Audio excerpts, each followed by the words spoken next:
కంగారు పడకండి. ఎవరు నువ్వు? అది నీకు అనవసరం.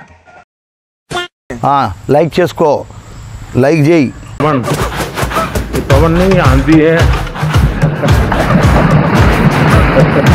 పవన్ కళ్యాణ్ అనే నేను భారత్ అనే నేను నిర్మితమైన భారత రాజ్యాంగం పట్ల ద్వారా నిర్మితమైన భారత రాజ్యాంగం పట్ల విధేయత చూపుతానని, విశ్వాసం విధేయత చూపుతానని, భారతదేశ సార్వభౌమాధికారాన్ని ఆంధ్రప్రదేశ్ రాష్ట్ర ముఖ్యమంత్రిగా నా కర్తవ్యాలను శ్రద్ధతో అంతఃకరణ శుద్ధితో నిర్వహిస్తానని, పక్షపాతంగాని ద్వేషాలు గాని లేకుండా ప్రజలందరికీ న్యాయం చేకూరుస్తానని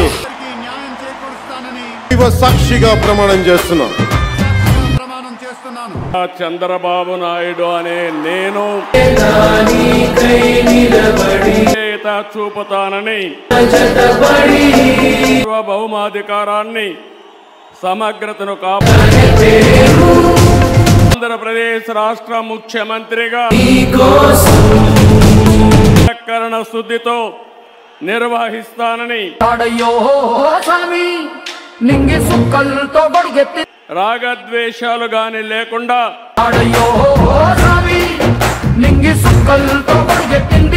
ప్రజలందరికీ న్యాయం చేకూరుస్తానని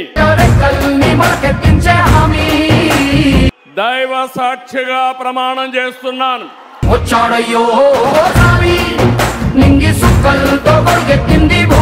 ఎక్కడో మారుమూల ప్రదేశాలలో జనసంచారం తక్కువగా ఉన్న ప్రాంతం. ఎంతసేపు నా వెనకే చేస్తారు? పొద్దున జాగింగ్ చేసే వాళ్ళతో వచ్చారు, వాళ్ళందరూ జాబ్లకు వెళ్ళిపోయారు. 175 నియోజకవర్గాలు పోటీ చేసి గెలిచే ధైర్యం మీకుందా అని చెప్పి సవాల్. ఎన్ని సీట్లు పోటీ చేశారా మీరు? 175కు 175 నియోజకవర్గాలు టార్గెట్. 50 సీట్లు పోటీ చేస్తే ఎన్ని సీట్లో గెలిచింది మీరు? 175కు 175 పట్టుమని 10 గెలవాల 50 సీట్లలో.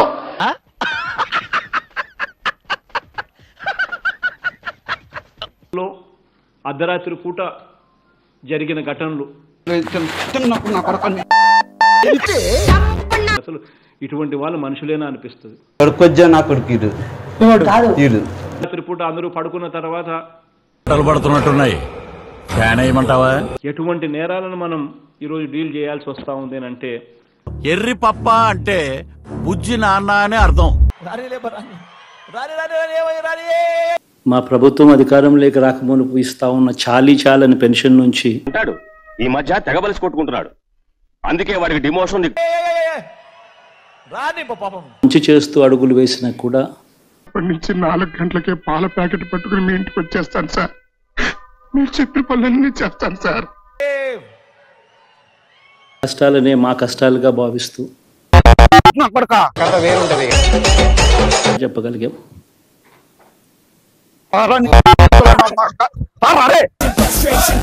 జరిగిందో దేవుడికి తెలుసు.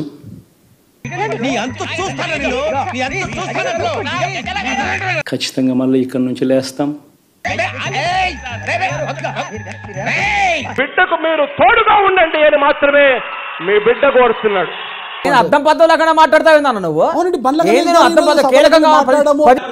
ఎలక్షన్లు చెయ్యాలి అని చంద్రబాబు నాయుడు గారు ప్రతి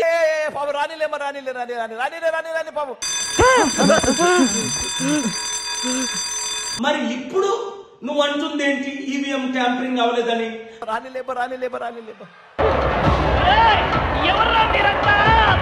నువ్వు పిచ్చోడువా? అప్పుడు మీరు సత్యం మాట్లాడారా? మీకు లాఠీ సరిపోదురా, పెద్ద రాడ్ దింపాలి. ఎవరు గెలుస్తారన్నది ప్రజలు తెలుస్తారు. మాట్లాడకుండా ఊరికే ఉండాలి. ఊరికే ఉంటే దాని పేరు నోరు కాదు రమేష్. మీ నోట్లో లాఠీ దిగుంటే తెలుసుండేది. కుతంత్రం అవి నా విషయంలో నేనెప్పుడు సత్యమే మాట్లాడతా. మరికి నీ తెలివితేటలు ఎక్కడి నుంచి వచ్చినాయి బాబు? మా ఊరు మునసబ గారి దగ్గర నుంచి. మనసు మారదు, సత్యం సత్యమే గెలుస్తుంది. మినిస్టర్లని వీళ్ళందరికీ పేరు పెట్టా. ఏం పీకినవరా? గొద్దెలు పీకినావు లాస్ట్ కి దాచుకొని. తిను గొద్దెలు నోట్లో పెట్టుర్రి.